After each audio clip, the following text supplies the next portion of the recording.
Sir मैं आ रहा हूँ 1 मिनट।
मंतशा, मैं जो केमिस्ट्री का पोर्शन है ना आपका, वो मैं थोड़ा रिकॉर्डेड भेज दूंगा आप।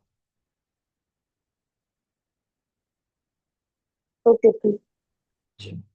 तब थोड़ा थोड़ा रोज भेजूंगा, तो 17 तक हो जाएगा इंशाल्लाह। तब मेजर पोर्शन में आपको एक एक टॉपिक टॉपिक करके ही भेज पाऊंगा। तो ऐसे लॉन्ग क्लासेस नहीं ले लूंगा मैं उसमें।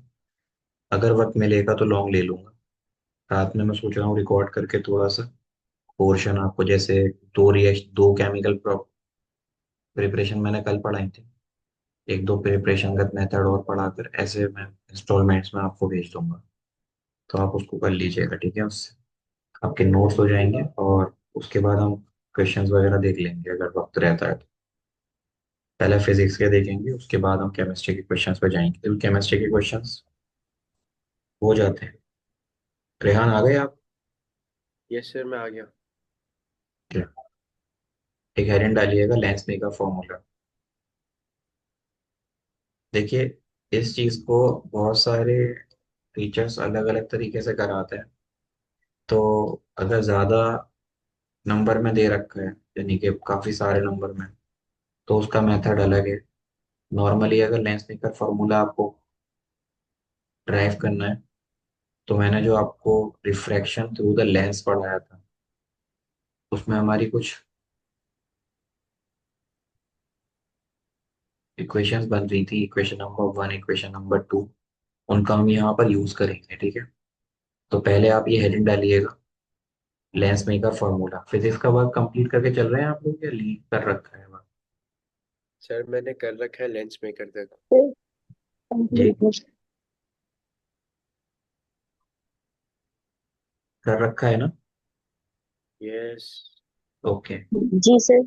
एक काम कीजिए, हेडिंग डालने के बाद लिखिएगा, consider an object is placed.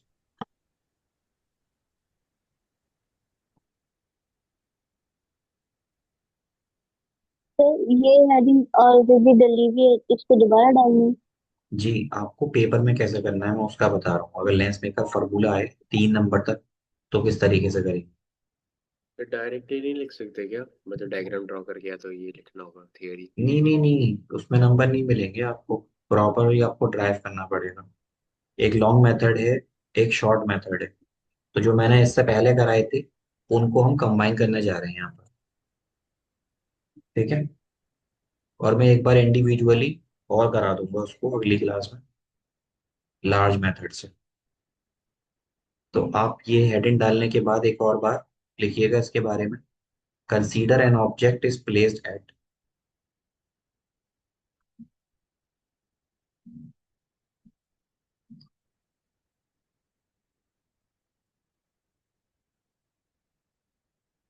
A distance u, small u, from the convex lens,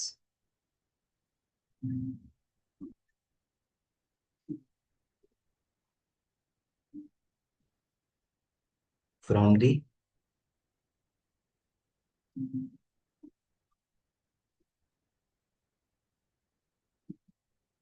convex lens,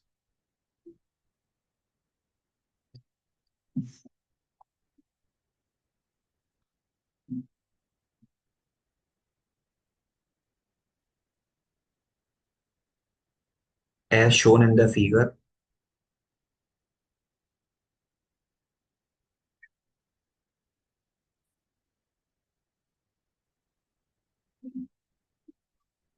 and it form image I1,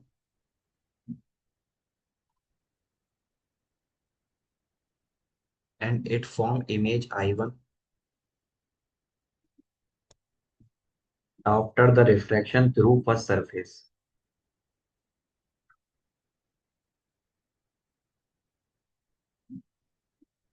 after the refraction through first surface. देखिए ये आपका कॉन्वेक्स लेंस है।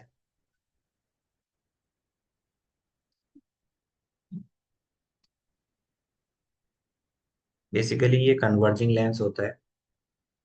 यहाँ आपका ऑब्जेक्ट रखा हुआ है, ऑब्जेक्ट ओ। अभी ये मानो कि आधी ही सरफेस है, और आप यहाँ से लाइट को भेजिए। ठीक है। लाइट जाएगी, इधर की तरफ जो रिफ्रैक्टिव इंडेक्स होगी उसको आप मान लीजिए म्यू 1। और जो ये लेंस है, इसके अंदर की जो रिफ्रैक्टिव इंडेक्स होगी, क्योंकि ये अलग मीडियम है, तो वो होगी म्यू 2। और लाइट फिर इस लेंस से बाहर आएगी तो दोबारा से म्यू 1 में आ जाएगी। तो यहाँ पर साइड से लिख दीजिएगा कि जो म्यू 1 है वो आपकी एयर या वैक्यूम हो सकती है।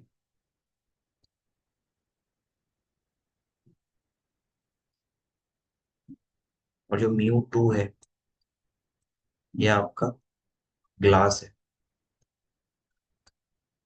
अब ये चीज ध्यान रखिएगा, अगर एयर और गिलास के अंदर देखा जाए तो ये रेयर मीडियम है,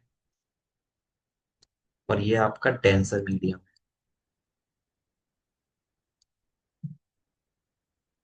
कितनी बात क्लियर है? Yes sir. क्या कोई नॉइस आ रही है आप लोगों के पास तक? No sir. मंतशा आपके पास? No sir. देखिए ये जो सरफेस है ना, इस सरफेस इधर है, तो इसका रेडियस ऑफ कर्वेचर इधर कहीं होगा। और अगर रेडियस ऑफ कर्वेचर यहाँ पर है, तो इसका नॉर्मल पड़ेगा इधर की तरफ।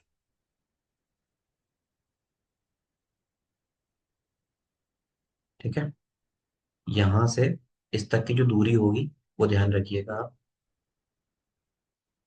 ये हो जाएगी R1, रेडियस 1।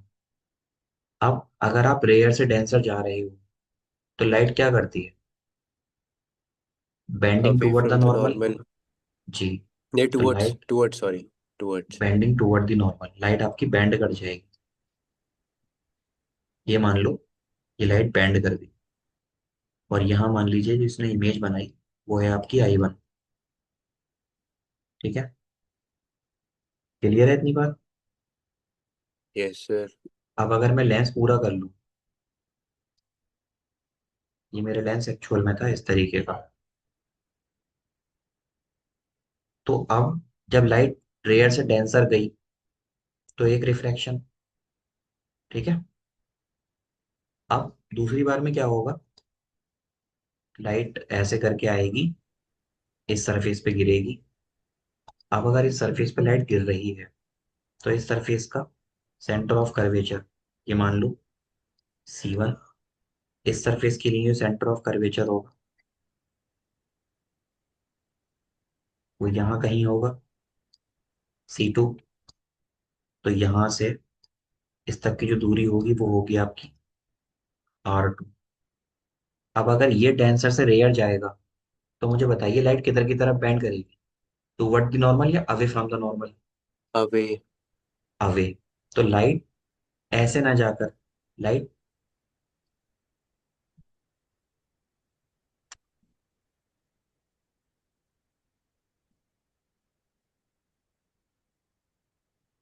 ऐसे जा रही थी पहले, अब वो लाइट और ज्यादा कन्वर्ज कर जाएगी, मान लो ऐसे करके यहाँ पर आएगी।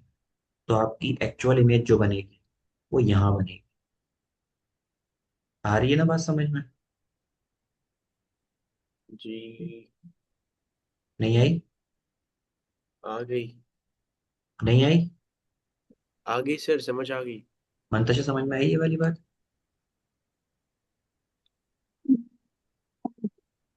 नहीं आई?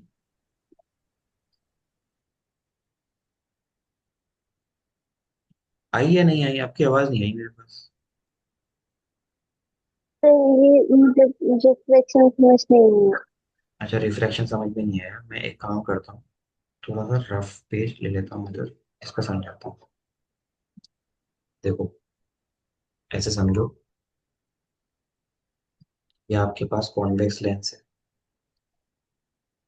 लाइट आपकी जा रही है यहाँ से, लाइट जाएगी ऐसे, ठीक है। तो लाइट ऐसे जाने के बाद यहाँ से इसका रिफ्रैक्शन होगा, तो लाइट को जाना चाहिए था ऐसे, लेकिन लाइट थोड़ी सी बैंड कर जाएगी टुवर्ड द नॉर्मल, मान लो लाइट इधर आ गई। अब यहाँ आने के बाद में एक्चुअल में अगर आप यहाँ से देखोगे तो रिफ्रैक्शन आपका ऐसा होगा, लेकिन ये इसको और बैंड करा देगा, तो रिफ्रैक्शन वहां ना होगा, थोड़ी पहले होगा, मैं ये कह रहा हूँ। जी सर। अभी आया? तो ये है जी आपकी सर। I1 और ये है आपका I, जहां आपकी एक्चुअल इमेज बनेगी, ये है ऑब्जेक्ट, ठीक है। जी सर। ओके, ये डायग्राम दिख रहा है आपको क्लियरली? जी सर। ये ऑप्टिकल सेंटर है, ऑप्टिकल सेंटर को एक काम करो, P से मान लो। अब जो आपने पहली लाइन लिखी है, ये डायग्राम तो आप बना लीजिएगा, उस लाइन के नीचे या कहीं पर भी, लेकिन जो लाइन लिखी है उसमें आप कहाँ से कहाँ जा रहे हो, जो आपका रिफ्रैक्शन नंबर 1 है, रिफ्रैक्शन थ्रू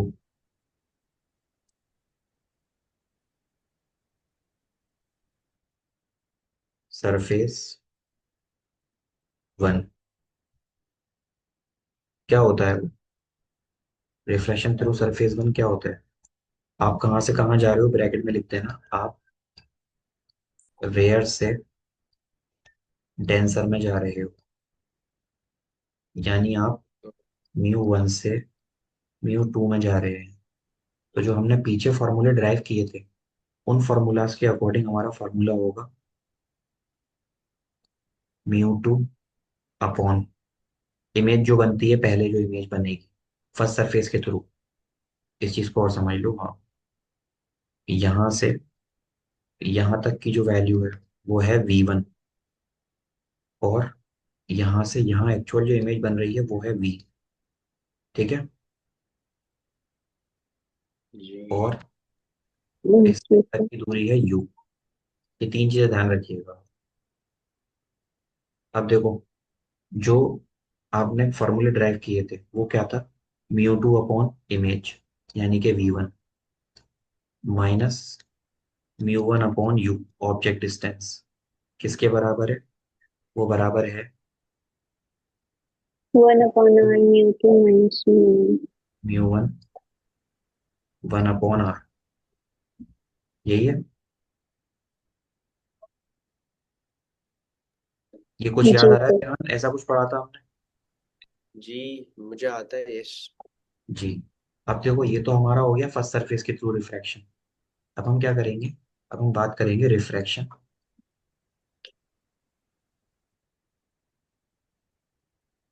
थ्रू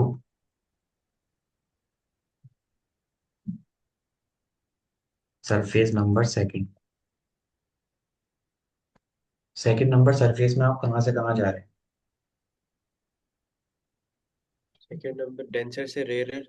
डेंसर से रेयर में जा रहे हैं, यानी आप म्यू टू से म्यू वन में जा रहे हैं।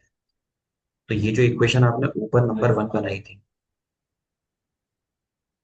हाँ भाई, पंकज चलो मैं अभी आ रहा हूँ। तो अब जो इक्वेशन आपकी बनेगी वो बनेगी म्यू वन के लिए जो आपका इमेज है वो कहाँ बन रहा है? वी पर, माइनस म्यू 2। म्यू 2 अगर है तो आपका जो इमेज है ना वो ऑब्जेक्ट के थ्रू बन रहा है। ऑब्जेक्ट के थ्रू का मतलब, ये जो इमेज बनी है ना ये वाली, ये इसको ऑब्जेक्ट मानकर बनी है। अब इसको ऑब्जेक्ट मानकर अगर बनी है तो आपका जो ऑब्जेक्ट डिस्टेंस होगा वो क्या होगा? V1। ठीक है। जी। म्यू 2/V1, ये बराबर हो जाएगा in bracket mu 1 minus mu 2 into 1/r। Yes sir. ये बात क्लियर है या नहीं? बस थोड़ा सा दिक्कत पता है कहाँ होगी आपको इसको समझने में, ये वाली बात, इसको समझने में। तो यहाँ लिख लीजिएगा नोट करके, V1 is act as object for second refraction. ठीक है, जब कुछ ना समझ में आए ना तब ये वाला डेरिवेशन करना, अदरवाइज लॉन्ग लॉन्ग वाला करेंगे 5 नंबर से ऊपर में अगर आएगा तो। देखो, ये हो गया, ये हो गया। अब इन दोनों इक्वेशंस को आपको क्या करना है? कंबाइन करना है। तो आप लिखिएगा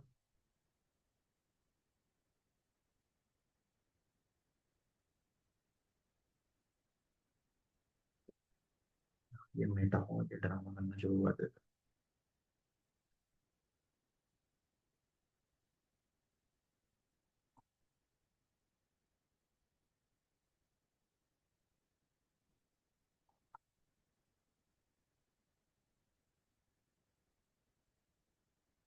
आप लिखिएगा on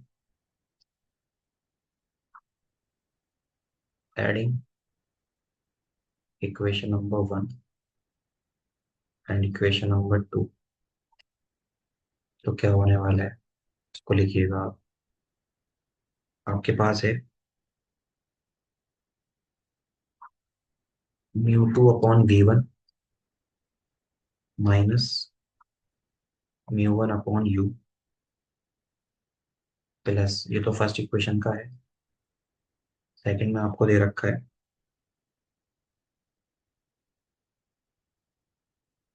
mu 1/V minus mu 2/V1 is equal to हो जाएगा म्यू 2 माइनस म्यू 1 1/r। अब ये जो r है ना ये दोनों के लिए अलग अलग है, इस चीज का भी ध्यान रखिएगा। इस चीज का बहुत ध्यान रखना। पहली सरफेस के लिए जो ये r है इसको आप लेंगे R1 और उसको लेंगे R2। सरफेस ऐसे है, इसको R1, इसको R2, तो ये हो जाएगा μ2 minus μ1 upon R1 plus μ1 minus μ2 upon R2। ये बताइए, इतनी बात समझ में आई? यस। जी सर। यहाँ से आप ना माइनस कॉमन ले लीजिए, एक तरीका ये है। तो ये हो जाएगा μ2 माइनस μ1 कॉमन, और माइनस कॉमन लेने की वजह से ये हो जाएगा 1/R1 माइनस 1/R2। ठीक है, और ये है आपके पास, सॉल्व करेंगे अगर आप तो इससे ये कैंसिल हो जाएगा। आपके पास बचेगा μ1/V माइनस μ1/U। आप μ1 ले लीजिए कॉमन, तो μ1 कॉमन लूंगा, बनेगा 1/V माइनस 1/U। ठीक है, ये हो जाएगा μ2 माइनस μ1, और ये हो जाएगा 1/R1 माइनस 1/R2। इतनी बात समझ में आई? क्योंकि जी सर। देखो यहाँ पर जो ये आ रहा है ना, ये वाला पोर्शन, ये इंपॉर्टेंट है, क्योंकि इसको हम रिप्लेस कर देते हैं, इसको हम रिप्लेस कर देते हैं फोकस से। F1 तो ये हो जाएगा, इसको ले आओ नीचे, ये हो जाएगा 1/F इज इक्वल टू μ1 को नीचे ले जाओ तो हो जाएगा μ2/μ1 -1। अंदर बचेगा 1/R1 माइनस 1/R2। ठीक है, तो आपका फॉर्मूला बनेगा simply 1/F in bracket μ2/μ1 -1 in bracket 1/R1 minus 1/R2। ठीक है ना, इसी को हम बोलते हैं लेंस मेकर फॉर्मूला। क्यों बोलते हैं, एक चीज और समझ लीजिए। बेसिकली आप जो लेंस लेते हो, वो लेंस जरूरी नहीं है कि इक्वल उसकी लेंथ हो। एक आपने ऐसा ले लिया, दूसरा आपने ऐसा ले लिया, तो दोनों के अलग अलग कर्वेचर हैं। अलग अलग कर्वेचर होने की वजह से क्या होगा, इस वाले की R1, इस वाले की R2। ठीक है, लेकिन इन दोनों को कंबाइन करने के बाद आपका फोकस तो एक ही जगह होना है। तो इसी वजह से 1/, एक कॉमन फोकस किस पे डिपेंड करेगा, refractive index of second medium, refractive index of one medium -1 in bracket 1/R1 minus 1/R2। अब देखो, कैमरे से इसको रिलेट करो। अगर कैमरे से रिलेट करता हूँ, तो कैमरा जब भी आप लोगे, उसमें आप यूज करते हैं लेंस। और लेंस यूज क्यों करते हैं, ताकि आपका फोकस अच्छा हो। अब फोकस जो अल्टीमेटली डिपेंड करता है, वो करता है रिफ्रैक्टिव इंडेक्स पर। इसीलिए जो फोकस है, वो डायरेक्ट लेंस पर डिपेंड करेगा, और लेंस की जो नेचर है, वो डिपेंड करती है क्रिस्टलिटी पर, क्रिस्टलाइन लेंस। तो आप ऐसा लेंस लें जो क्रिस्टल नेचर का हो, जिसकी डिजाइनिंग या जिसके अंदर का स्ट्रक्चर हो ना, वो वेल डिफाइन हो। वेल डिफाइन स्ट्रक्चर होगा, रिफ्लेक्शन अच्छा, रिफ्रैक्शन अच्छा होगा। रिफ्रैक्शन अच्छा होने का मतलब लेंस अच्छा काम करेगा, फोकस अच्छा बनाएगा। तो अल्टीमेटली आपको करना क्या है, फोकस ही तो करना होता है लेंस मेकर फॉर्मूले में। लेंस मेकर फॉर्मूला कह रहा हूँ, लेंस जो आप यूज करते हैं उसमें आप करते क्या है, फोकस ही तो करते हैं। जी। अरे हैं कि नहीं दोनों लोग? जी सर। क्या सर के ऊपर से निकल गया डेरिवेशन? नहीं समझ आ रहा है। देखो, ये इतना कर दोगे ना, तो आपको नंबर मिल जाएंगे। लेकिन कई बार क्या होता है, ये कहाँ से आया, μ2 - μ1, और ये μ1/v1, μ1/v2। तो मैं आपको एक और डेरिवेशन कराऊंगा कल, ठीक है। अभी मैं क्लास यहीं लीव करूंगा। कल एक डेरिवेशन कराऊंगा मैं आपको, जिसमें हम, जैसे हमने ए एन वाला करा था ना, उस तरीके से करेंगे। उसका मैं क्या करूंगा, डायग्राम पहले ना मैं कॉपी पे बना लूंगा, क्योंकि यहाँ वो डायग्राम बन नहीं पाएगा और बिना डायग्राम के वो सॉल्व नहीं हो पाएगा, ठीक है।